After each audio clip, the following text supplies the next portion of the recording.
Hey guys, how's it going? My name's Tyler Austin, and in this video I'm going to go ahead and show you guys how to pull a buyer's list from ListSource and what I do with a buyer's list after I pull it. I'm not going to cover in too much detail of how I choose my markets and everything. That's going to be in a totally different video. However, in this video we're going to show you how after I decide what to pull, I pull that list, what I do afterwards, and then yeah, hopefully this will be of value to you guys. You can follow me on Instagram at Tyler Austin Original if you want more like day-to-day type stuff. And of course, if this content's good for you, make sure you like and subscribe and all that good stuff. But don't do that until afterwards if you see if it's good content. So let's go ahead and hop over to the computer and we'll go from there. I will also say that I did fully record this already, and then I realized that I didn't have my screen resolution set properly on the screen record. So you're gonna kind of get a faster version, which is good because YouTube likes that better anyway. So all right, y'all, let's get to it. Okay, so we're on ListSource now, and what we're gonna do is we're gonna go ahead and go through the create your own. Holy bejeebus, is my phone going off? We're gonna go ahead and click create your own, and then we're gonna kind of rock through the criteria of what's needed to pull a buyer's list. It's pretty straightforward. Essentially, all you're doing when you're pulling a buyer's list is you are pulling a free and clear list, but in a limited time frame. All right, so I'm gonna go ahead and choose my geography. If you already know what zip codes you're pulling, then you can do it on a zip code basis if you're pulling based off of a property you put under contract. I'm gonna be doing a blanket one across multiple counties. So I'm gonna choose county, I'm gonna choose Florida, and then I'm gonna put Bay County in here. I'm gonna put Okaloosa. I'm gonna put Walton. That's good enough for the sake of this because I'm not going to actually buy this. So, because I bought it in the previous video. Okay, so next what we're going to do is we're going to choose property. And under property, we're going to go to equity percentage, and we're going to say from 100 to 100%. Click add. And essentially what we're doing is we're saying, hey, we want this property to have no loan against it. And that's basically kind of the hack to find properties that were paid for in cash, right? All right, so cool, we got that. Next thing we're gonna do is we're gonna choose our last market sale date. And I'm gonna do 12 months and then click add. It really just depends. I think if this is the very first list that you're buying, do it in the last 12 months. If you're refreshing it, we pull our list every single 90 days in order to pull new buyers and put it into my REI SIFT account to be able to remove properties that have been purchased in the last 90 days. So I don't continue to market to them. And then also it keeps me always actively keeping up with like the buyers in my market, right? But you can do from the last 12 months, that's totally fine. On the options tab, we're gonna choose absentee only, and then we're gonna choose no preference on everything else. The no preference is kind of cool. I mean, it doesn't change too much if you have it. It's maybe a few records. That's a few records more than what somebody else has. What's cool when we upload this to REI SIFT, if, for example, the thing that's missing on the address is like a zip code, REI SIFT will add the zip code. So, you know, why not get that data? And the whole premise of REI SIFT is to clean your data and milk it and always, you know, not have to buy more data. So we do no preference on everything, but because it's a buyer's list, one of the other things that's required, obviously, to be a cash buyer as an investor is to not live in the property. Now, at this point, I think it's a good time to tell you guys basically what's happening behind the scenes on this buyer's list so that you understand why sometimes you might end up having a situation where you call someone and they're not actually a buyer. So remember, all we're doing is saying 100 to 100% equity, and you got to ask yourself, how is this deciding what has equity and what doesn't? All that's really happening is it's looking for the transfer of a deed and no mortgage attached. So there's many other scenarios that can happen in real estate where that happens and it's not the sale of a property. It's just a transfer of deed. A good example of this is a probate property that transferred out of probate into an individual because probate finished and that property had no mortgage on it. If that happens, a transfer of deed happened and that person received a property that has 100% equity. There is no money attached to it. So you're gonna get some false positives. It doesn't mean that person, it's a bad thing. In fact, we've actually bought properties from calling a buyer's list before. In fact, actually, I just interviewed Josh Newman, one of the REI SIFT users, on how he made $200,000 in under 2 months and he's brand new to the game. And one of those deals, or two of those deals, I think came from a buyer's list. So yeah, that's just how it works, okay? That's just the premise behind it. So just know that not everyone on here is a buyer. It's just you got to understand what's happening behind the scenes. So what you do next is you're going to go ahead and say, you can save this criteria as a buyer's list. That way you already have it in here. And it's quite simple. All you're going to do now is click Purchase List. And when you click Purchase List, if you want, you can suppress this against a previous list you bought. For example, I could choose the last 90 days of the ones I've purchased and then choose, top 5 counties, and you're going to notice that it's actually probably going to remove pretty much everybody because I already bought all these, except for anybody who is, because I only did the last 90 days or 6 months previously. So it's going to remove some of those properties. So now I only have 1451 instead of 2778 because it removed those ones I bought. I bought 1491s. That's why we were left with 1491. Actually, it kind of works out perfectly numbers wise. Nevertheless, you can do a suppression there if you want. That's basically bouncing what you previously bought. And ListSource after 6 months, or no, I think it's 6 months. These will go away. So that's why we do 90 days on our buyers list, so we can continually suppress against it. We're always updating. Okay, so next thing you can do is a partial list, and this is if you only want to buy, if you want to pull it and have a base one that you're pulling so you don't have to redo the list all the time, you could do, and you wanted to pull like a specific zip code, you could do partial list and then choose a zip code and then recalculate and purchase just those. The main reason I wanted to get to this screen though, however, is because I wanted you guys to look at this bottom area down here. Do not click this or this. Do not choose these two options. I don't choose these two options on any list that I buy. The reason being is I want to know the owners that have multiple properties. I want to know the sellers that have multiple properties. I want to know the buyers that bought multiple properties, okay? So I do not want to get rid of those. Very important. Do not get rid of those. I promise you, you need those, okay? We're not going to market to them. We're going to buy the data, but the data is cheap. That will result in high money in the end. And I'll show you the importance of it, okay? So, so you're gonna click continue to checkout. I think all you guys can handle that, the whole checkout process. After you purchase it, what you're gonna do is you're gonna go up to Purchase List, and this is, I'm gonna basically download the one I bought earlier. I guess it was 1941, not 1400 that I bought earlier. You're gonna click Export, you're gonna choose as CSV, click Next, and then click Submit, and that's gonna pop up right there. I just leave that screen open, and what I do is I go over, and I'm just gonna go into a staging account here, and I'm gonna re-upload. I already have this listing here, but I'm gonna re-upload it just to show you guys the upload process here. I'm gonna drag and drop it in here, and then I'm going to drag and drop the owner's label name from ListSource into the full name Compass and Trust. What that's gonna do is gonna make it to where it actually splits apart that data for us and moves those companies out. I'm gonna name this a different name for the sake of this, Moneybags 1. And then I'm going to choose the buyer's tag, and then I'm going to click Save. And that's going to start uploading that list. I'm not going to worry about waiting for that to finish because I just want to hop in and showing you guys what happens afterwards. So the reason I upload it in here afterwards is for a couple different reasons. Because I want to start marketing to buyers right away. So I want to click Clean, and I'm going to see all the records that were bought by an individual. But remember I said earlier that sometimes these properties could be from like a probate change, for example.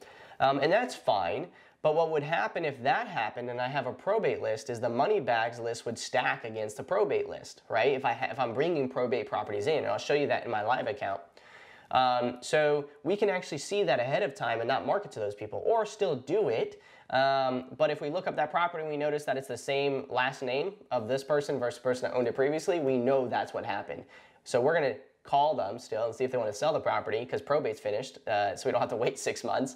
But that's how that works. So what I'm going to do, and I already did this in my live account, I'll show you guys, but I would switch to Clean, and I'm going to skip trace all these people. I'm going to skip trace all these records, and then boom, I'm going to export them, and I'm going to start cold calling them, okay? Or actually, I'm going to drop an RVM first.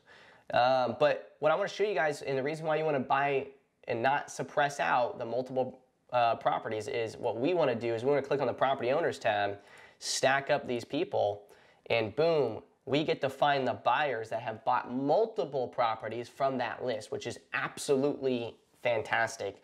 So I can click on this one and see that this guy actually bought what looks like almost an apartment. And then this guy bought, and you can see because I uploaded that to a different list name, it's actually stacking. This guy bought a bunch of properties in Crestview. This guy bought another few properties in Crestview and Niceville. So basically, what does that mean? It means I want to search, I want to call that person because clearly they're interested in. So if I want to, look for the a person that bought a property in a zip code that I want, for example, let me switch to my email really quick, and I just want to look at a zip code.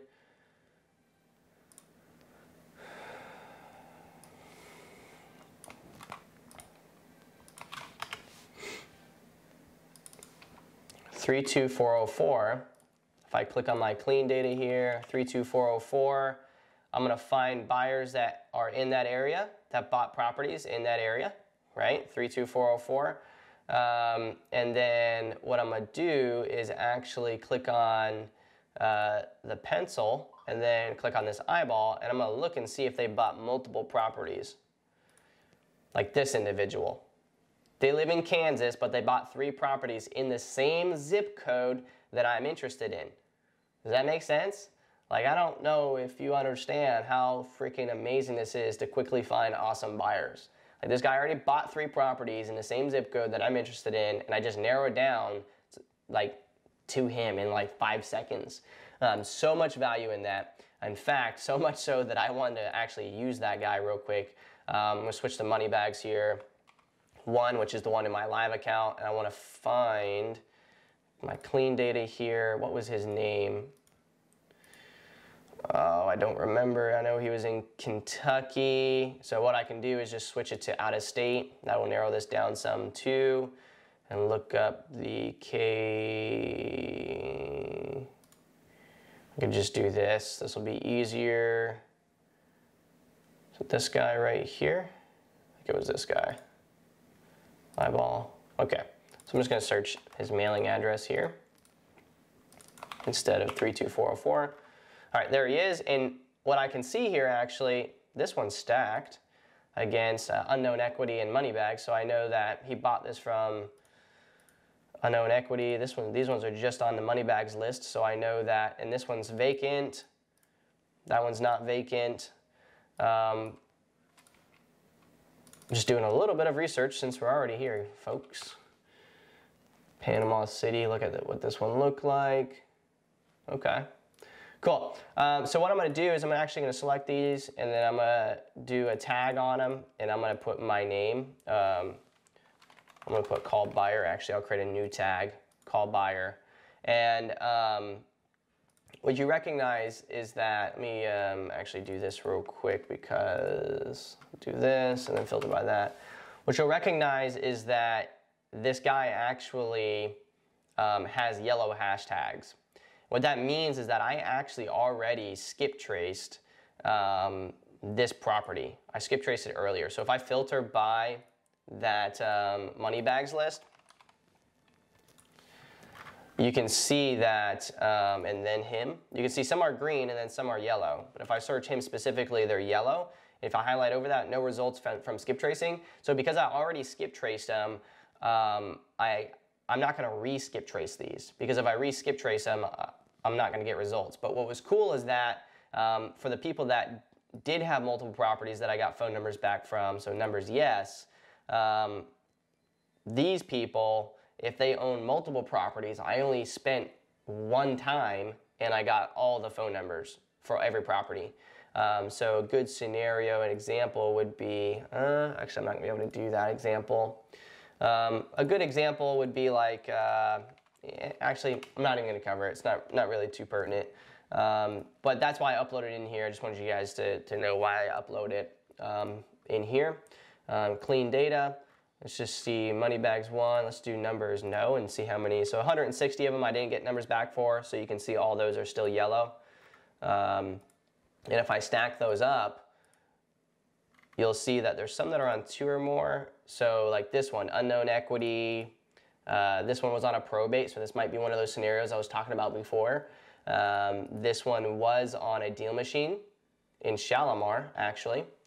And notice how it's an owner-occupied address, so, or like next door. So this again could be one of those scenarios.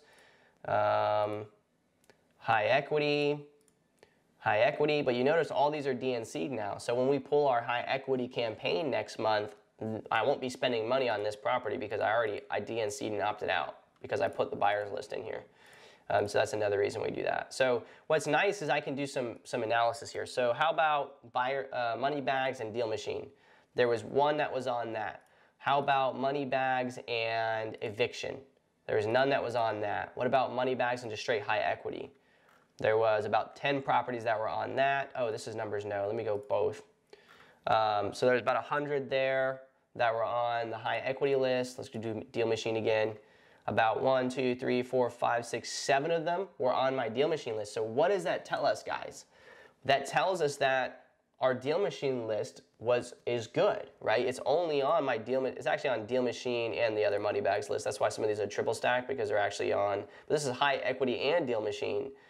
So that high equity and deal machine, what's kind of upsetting about that is that if it has high equity and it's on deal machine inside my business, it's supposed to be, oh, it's 1001 West Gregory. That is literally right next to Airbnbs I just bought. Son of a. Oh, and it's multifamily. Son of a. That's kind of a bummer. That's all right. Man, a little bit upset about that. That's okay. So what we can do is we can figure out what lists where's the gaps in our business? Where are we not focusing enough on? Tax delinquent list, 20 of these are on the tax delinquent list, and I had phone numbers for them, or I have phone numbers for them now. How about what's some other good ones? The inherited list, 2 of them. Multifamily residence, none. What about the MLS expired? There's 2 from the MLS expired. I ended up selling. What about unknown equity, 65 and plus? Didn't get no numbers back for him, but we got him.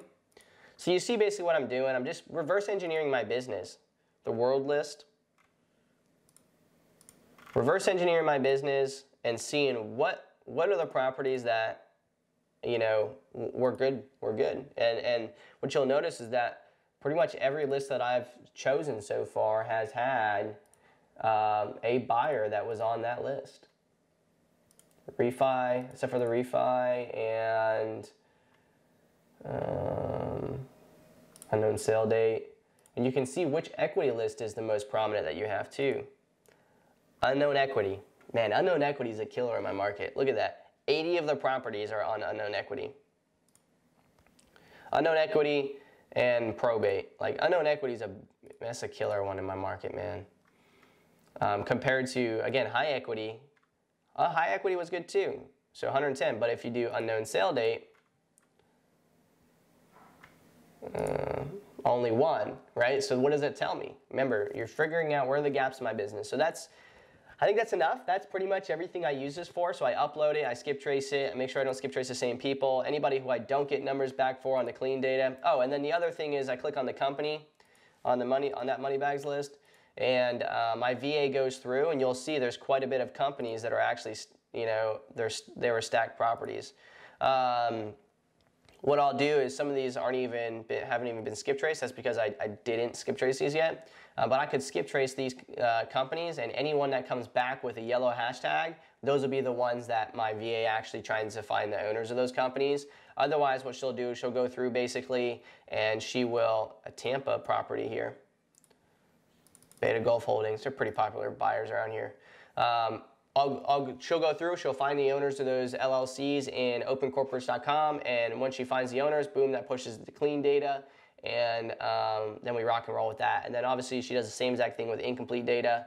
For whatever reason, like these mailing addresses, we couldn't find the zip codes to those people. So we go through and we'll clean up the whole money bags list, and all that will get pushed to clean, filter by no numbers, reskip trace, RVM them, and we're gonna basically milk that list, because the fact remains that they were buyers and something happened and there's deals in there. So we're going to try and milk that data as much as possible. Compared to most people, they wouldn't even buy the companies. They just focus on clean, or they'd focus on everything. They'd skip trace it all. They wouldn't get results on half of it, and then they just call it like 1 or 2 times, and that's it. That's dumb. Don't do that. But anyway, hopefully that shows you guys. You got to figure out how to pull the list, what I do with it afterwards, and how I find really motivated buyers in my buyers list. Simply by clicking on that property owners tab and then stacking them up, and boom, there they are. There's all the buyers that bought multiple properties in that time period that I just pulled that list from. So obviously I want to reach out to them, especially being able to filter by absentee out of state. You know that those are probably more like legit buyers, especially if they're out of Cali, Arizona, the Virginia area. Tennessee is also good for me, anywhere in the Northeast. They're pretty good buyers. Cool? All right, y'all. Hopefully that was useful to you. If it was, don't forget to hit the like button. Looks like a thumb or something. Hit the subscribe button. Ask me questions in the comments. If you guys ask me questions, I will answer you guys. And I do really appreciate you guys spending the time up to this point. Feel free to check out my other videos. And yeah, thank you so much, guys. Hopefully you have a killer weekend, because it's the weekend here. Probably not the weekend when you're watching this, but thanks again, guys, so much. Have a good one. Peace.